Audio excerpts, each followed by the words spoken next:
सीता त्याग पर लक्ष्मण प्रतिवाद नहीं करते।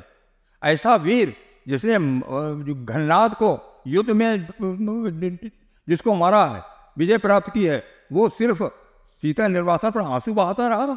कहाँ का न्याय है ये? प्रतिवाद क्यों नहीं किया? सीता को क्यों नहीं बताया कि तुम्हारा निर्वासन किया जा रहा है? तो कहीं ना कहीं ये बात ऐसा लगता है कि राम जरूर उन्होंने एक मर्यादा पुरुषोत्तम रहे, लेकिन एक पति के रूप में कहीं ना कहीं वो पूरे खरे नहीं उतरे हैं।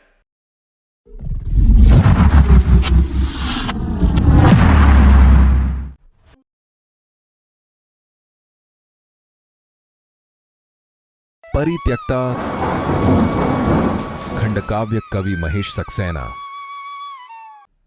आज हम आपको अपने खंड काव्य परित्यक्ता के बारे में कुछ कहना चाहते हैं।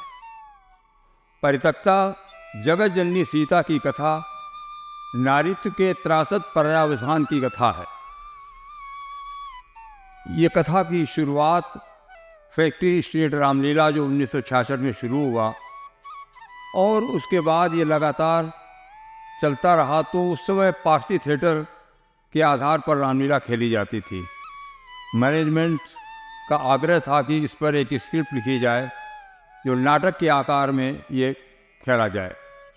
तो श्री राम नाट्यामृतम लिखी और उसका प्रकाशन भी हुआ।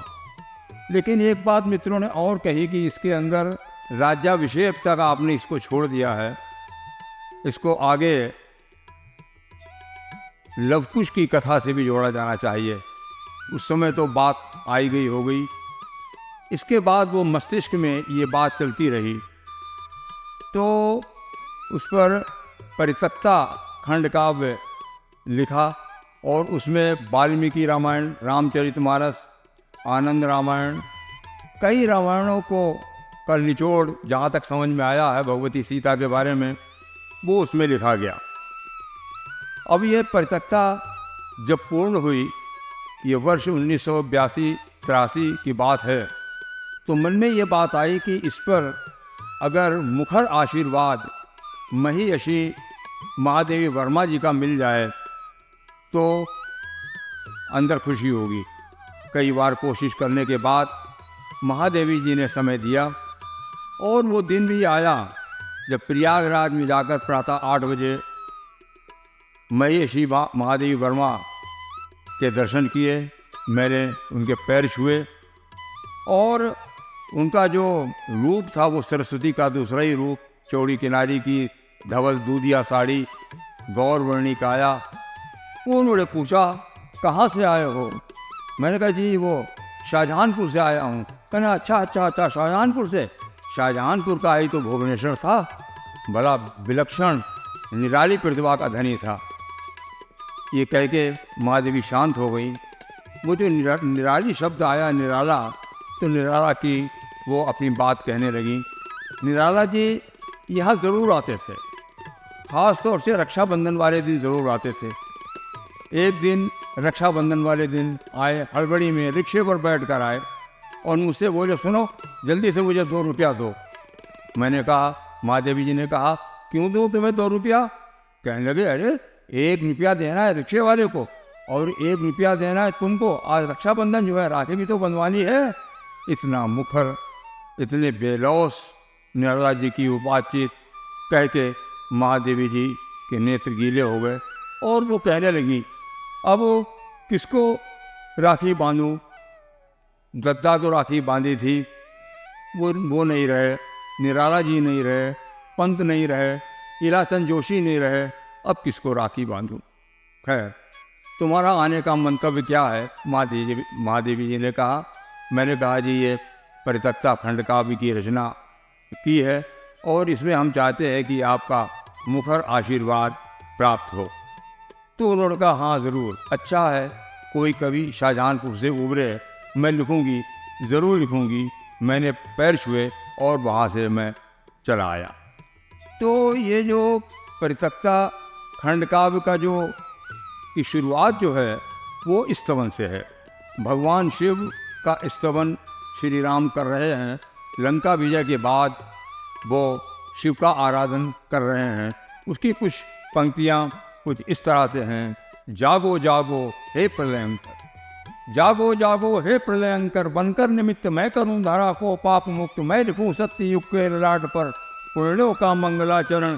जागो जागो हे अखिलेश्वर, जागो जागो हे नीलकंठ, ये अपरिहार्य है परिवर्तन, धरती युग युग से प्यासी है, चेतनता चिर सन्यासी है, आने दो नव मंगल प्रकाश, वो नवल क्रांति का शिलान्यास है, सजग अनेका युग विशेष। जागो महेश, जागो महेश, जागो महेश। यहाँ से ये खंड काव्य जो है प्रारंभ होता है और ये कई सर्गों में बटा है, 7 सर्गों में, मुख्य 7 सर्गों में बटा है। इसका पहला सर्ग है परिग्रह।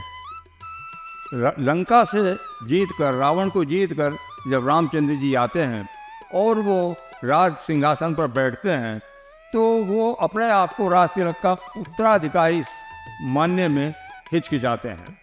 परिवारजनों का जो आदर्शमय त्याग है, चाहे वो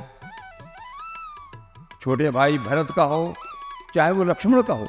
लक्ष्मण ने पति भी विहीन 14 वर्ष तक रहे और भरत 14 वर्ष तक नंदी के राम में रहे, उन्होंने भी व्रत धारण किया। तो इस तरह से राम सोचते हैं परिवार को छोड़ ही दें। तो देखा जाए सुग्रीव और विभीषण, इन्होंने तो अपने भाइयों के साथ विश्वासघात किया। क्यों? क्योंकि राम को विजय प्राप्त हो। ये सारी बातें रामचंद्र के मस्तिष्क में साँचती हैं कि सही इस गद्दी का, इस राज सिंहासन का जिम्मेदार कौन है। कहीं ना कहीं राजतंत्र से निकलकर वो लोकतंत्र के पक्षपाती मालूम होते हैं। परिग्रह में यही बात आई है कि वीर क्षत्रराणी कैकेयी को सब लोगों ने यही कहा है कि कैकेयी ने गलत किया है और वो पति और पुत्र से वंचित रही। पति का त्याग हुआ, पुत्र ने भी उनको त्याग दिया, लेकिन श्री राम की जो देशना है, श्री राम का जो मानना है, वो कहते हैं वीर क्षत्रराणी तुम्हारा धन्य जीवन। कैकेयी को कहते हैं वीर क्षत्रराणी तुम्हारा धन्य जीवन, कर दिया है राष्ट्र को सर्वस्व अर्पण, व्यक्तिगत व्यामोह को तज, राष्ट्र के हित जल उठी वो दीपिका सी, मंद होती तेज होती, नापती सी कांपती सी, ये धरा आकाश पल पट पर जली है और मुकुट उसके मौल पर रखा गया है, मात्र जिसके हाथ की उंगली जली है। श्री राम कहते हैं मेरे हाथ की उंगली जली है, मुझको राजा बनाया गया। सदैव जो कैकेयी जलती रही है, क्योंकि कायदे में तो अधिकारिणी वो है, पिता को, पति को भी छोड़ा और पितृ को भी छोड़ा, ये उसकी अधिकारिणी है। इसी वापों में अगला सर्ग आता है चिंतन। चिंतन में वही बात, चिंतन में लोकापवाद है। लोकापवाद क्या है कि किसी ने कह दिया कि मैं वो राम जैसा नहीं हूँ कि पराए घर में रही हुई स्त्री को हम अपने घर में रख लें। ये बात रामचंद्र जी ने बहुत गहराई से ली है कि समाज क्या कह रहा है। सीता जिसको सौंपते हुए अग्नि ने कहा था हम इनको क्या शुद्ध करेंगी, ये तो जन्म से ही शुद्ध हैं। और लंका में भी जब उन्होंने अग्नि परीक्षा दी है, इसके बावजूद भी जो समाज से, जो लोक से ये बात निकली है सीता के बारे में, ये राम जी को सहनीय नहीं है, असहनीय है और उन्होंने उनको त्याग का मन बना लिया है। तो इस प्रत्यक्षता की जो मूल कथा है वो सीता जी का निर्वासन है। सीता जी के निर्वासन में भले ही सीता हरण रावण के द्वारा किसी भावना से ओतप्रोत हो, बदले की भावना से ओतप्रोत हो, लेकिन सौमित्र ने विश्वासघात करके, छल करके सीता को धोखा ही दिया है। क्या फर्क है रावण में और सौमित्र में? ये बात कहीं ना कहीं लक्ष्मण को सांसती है। सीता त्याग पर लक्ष्मण प्रतिवाद नहीं करते।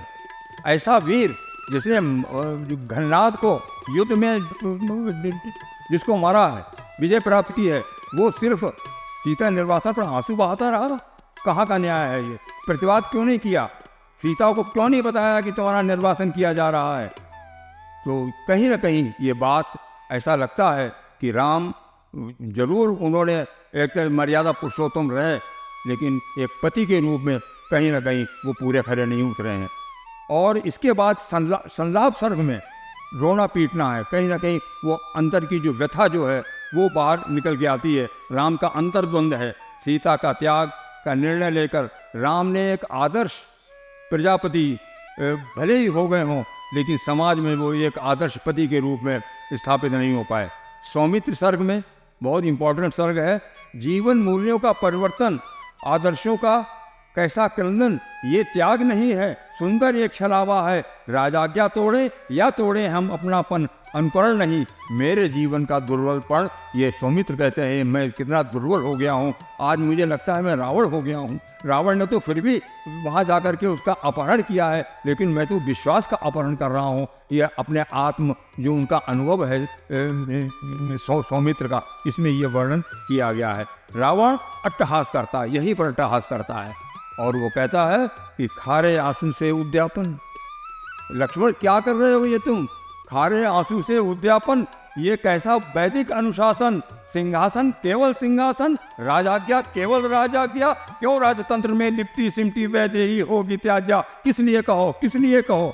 यहाँ पर रावण की आत्मा कहीं ना कहीं बोलती है और वो लाचार हो जाते हैं। यहाँ पर सौमित्र अग्निवन्या सर्ग में अगला सर्ग है अग्निवन्या का, उसमें सीता के त्याग के बारे में जो बात कही गई है कि खुद सीता कहती हैं कि राम का इसमें कोई दोष नहीं है। मेरी जिज्ञासा थी कानन में आने को, यहाँ थिरकती प्रकृति छटा है जी को बहलाने को। जाओ मेरी आंखों में मुझको नहीं गिराओ, बैन उर्मिले के जीवन धन। जाओ वापस जाओ, जाओ वापस जाओ। यहाँ पर इनका विवाद है। वापस आ गए तो अब ये राम का अंतर्द्वंद अंतिम स्वर्ग है। अगर एक दो मिनट में वही बात कहना चाहेगा कि राम जो है वो सीता को त्याग कर सामान्य नहीं रह सके, अपने आप को माफ़ नहीं कर पाए। राम जी ये सोच रहे हैं कि मैंने लक्ष्मण को ये आदेश दिया है कि सीता को वन विहार कराने के बहाने उसको छोड़ के आ जाओ, उसका त्याग करके आ जाओ। लेकिन दूसरी मना स्थिति राम की है कि सीता मेरी, मैं सीता से अलग नहीं रह सकता। राम तो केवल उपसर्ग है, राम सीता का राम उपसर्ग है, राम के बिना मैं अधूरा हूँ। और वो सरयू के किनारे जाते हैं और वो देखते हैं कि दूर कहीं से वो सौमित्र आता हो और रथ के पीछे सीता बैठी हो। अगर होगा तो मैं उसे माफ़ कर दूँगा, मैं उससे कोई प्रश्न नहीं करूँगा। तो सरयू के किनारे संध्या हो गई है और राम जी जो है वो निहार रहे हैं कि सीता आ रही है। सरयू में डूब गया सूरज, कोलाहल थमा विचारों का, कोहरे से ओझल हुआ छोर पथ के निस्सीम किनारों का। सरयू का जल है शांत शांत, सरयू का जल है शांत शांत, विश्वास दिखा मानस जागा। पलके भीनी राजीव नयन, दो असुगरे कापी धरती, कापा अंबरी युगपद कापे धीरे धीरे, विश्वास जगा धीरे धीरे। निःशब्द धरा निःशब्द व्योम, निःशब्द दिशा निःशब्द अधर, कुछ दूर उधर आता कोई धीरे धीरे, विश्वास जगा धीरे धीरे।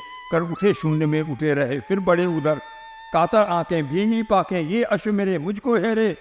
ये थके थके से बेजुबान निर्जीव सारथी अस्त व्यस्त, हा लक्ष्मण तुम हो गए त्रस्त, रथ को देखा रीता रीता। करुणा जागी धीरे छूटा, अंतर फूटा पहचनी धार थे निर्विकारी। फूक पी जग गई पीर तेरे राघव का रोम रोम, गुंजायमान हो गया व्योम। हा सीता सीता हा सीता तू कहाँ गई, मेरी सीता तू कहाँ गई। है अंधकार ही अंधकार, है अंधकार ही अंधकार, निस्सीम धरा पर अंधकार। वो मौत तनिक मुझको निहार, खुद को मैं समझूं निर्विकार। छल ही छल दुनिया धोखा, सीता जीती मैं गया आन। सरयू में छपका हुआ शोर, ये शब्द हृदय को गया फोड़। पैठी नीरवता गया तोड़, मैं राजा था त्यागा तुझको, अब राजा नहीं उदासी हूँ। सीते सीते तू कहाँ छिपी, मैं तो तेरा बनवासी। आदर्श एक पथ मोड़ गया, आदर्श एक पथ मोड़ गया, जीवन को जलता छोड़ गया। राघव अपने से उबा है, दोहरे चरित्र में डूबा है। ओ वैदेही तू कहाँ छिपी, ओ वैदेही मैं क्यों भोगूं ये राजमुकुट। सब व्यर्थ हुआ जीवन मेरा है प्रियाहीन, राजा मत कहे मुझे कोई, हूँ तगा तगा आ रहा। इस धरती पर बन गया बोझ, जो कहना है कह लो मुझसे, ये काली रात ढलेगा ढले। मत देना कोई दोष मुझे, कर आए राम मिले न मिले। आदर्शों का ये मौन कवच, मैं छाती पर कब तक ढोऊं ये बोझ। असह हो गया शेष इच्छा, चिल निद्रा में सोऊं। मकड़ी जैसा है जाल बुना, मकड़ी जैसा बुनते बुनते हो गई शाम। फंस गया मत में अभय राम, हे मातृबंध रिश्ते नाते सेना सारी। ये वैभव, ये राजसी वस्त्र, ये आम तृप्त के अस्तित्व से किस लिए कहूँ, किस लिए कहूँ।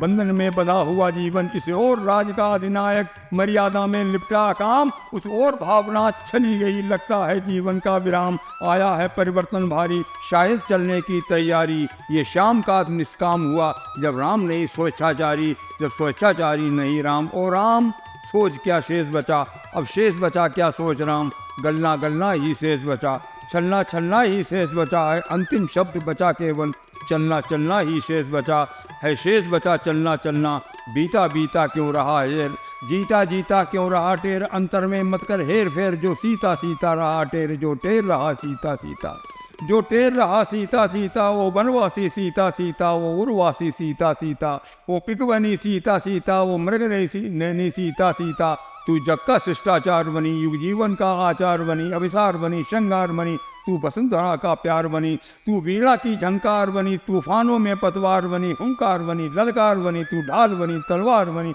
संस्कृत की नई पुकार बनी, तू फूलों की बौछार बनी, जीवन की मृदुल फुहार बनी, तू विजय श्री का हार बनी, रघुकुल का बंधनवार बनी, तू ज्वाल बनी, जलधार बनी, तू दीप बनी, तू छार बनी, तू सूक्ष्म बनी, विस्तार बनी, त्रेता युग की अवतार बनी, त्रेता युग की अवतार बनी।